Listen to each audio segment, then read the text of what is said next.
Right, we're going to look at probably the really cheap entry airgunning pistols that we probably all had when we were kids. Well, certainly if you're my age anyway. And that is the gat guns.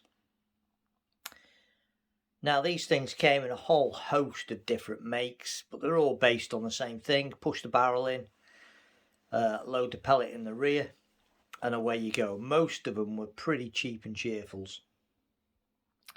They were sold everywhere back in the day. Sports shops, catalogue shops, toy shops, everywhere sold gat guns. They were all over the place. They were so easy to get hold of, and they were dead cheap. The TJ Harrison Gats and some of the others, you could fire corks as well. But mainly they were pellets and darts. Smooth bore, not very accurate, not very powerful. But nonetheless, great fun, and probably what got a lot of people going in the airgun scene.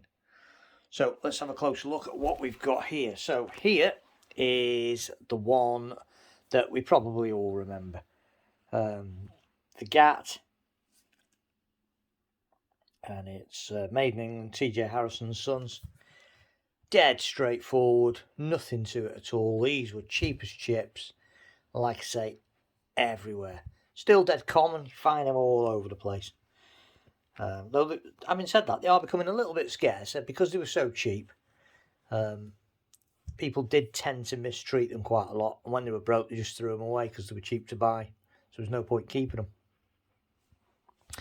Then we've got another one made in England. This is made in Britain actually, because this was actually made in Scotland.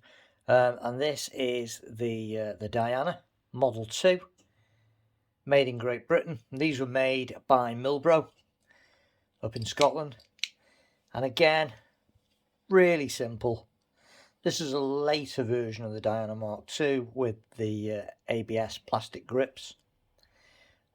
Again, same thing really. This is an earlier version of that same Diana Mark II. Again, this one is made in England, but this one's a bit strange because it's got the made in England stamped on the woodwork. Don't know whether you can see that.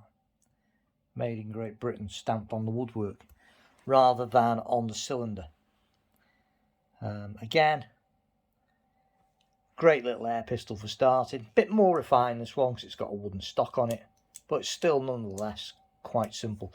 This one's actually, despite the wooden stock, this is actually a slightly simpler design because this one's got a tin plate pressing as a barrel, whereas the latter ones, the barrels were solid, and there's a little bit more weight to that one. Another Mark II again, same as the other one, another Milbro one.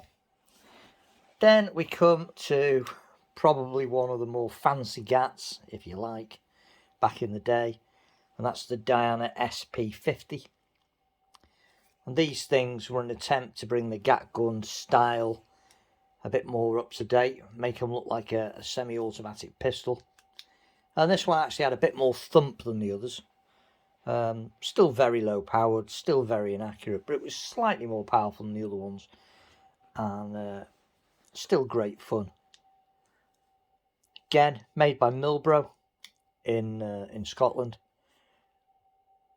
and has a lot more heft in this than the others. Like I say, this was probably the Rolls Royce of the that sort of era Gat pistol, if you had one of these.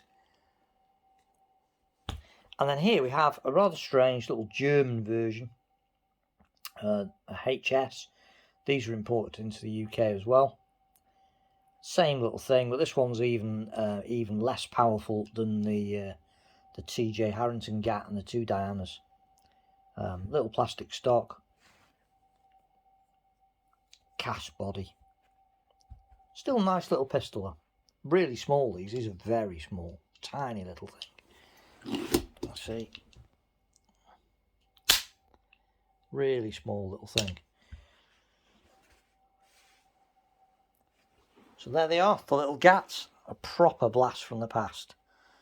Great little pistols, great fun. The Anson Firefly that I showed you is the sort of creme de la creme probably of the Gat style air pistols. Very rare and made by an extraordinarily good maker, and it's head and shoulders above any of these. The quality of build and the power is way more than any of these, even the SP50. So there you go, some Gat guns, a proper blast from the past. Great fun. Like I say, all smooth balls, shooting darts, shooting pellets. Some of them you can shoot corks. Just good laugh. And these things, like I say, were for sale everywhere. It just shows how things have changed. I think I bought my first one on the way to school. Back in the day when people used to actually walk to school rather than get dropped off in the 4x4 outside of school to show off. At one time, kids actually used to walk to school, even in the rain. And the schools used to stay open, even in the rain, and the sun, and the snow. These days, of course, health and safety and the woke culture and people generally being a little bit nesh these days. No one walks, and if it's too hot they shut, if it's too cold they shut, if it's raining they shut, slight snowflake falls out of the sky they shut. So there you go, how things have changed. But yeah, so I used to walk about 2 miles to school, and I used to pass a little sports shop, and they had these things for sale there in the window. And we persuaded one of the sixth form boys to go in and buy it for me with my pocket money that I'd saved up. I had great fun with it.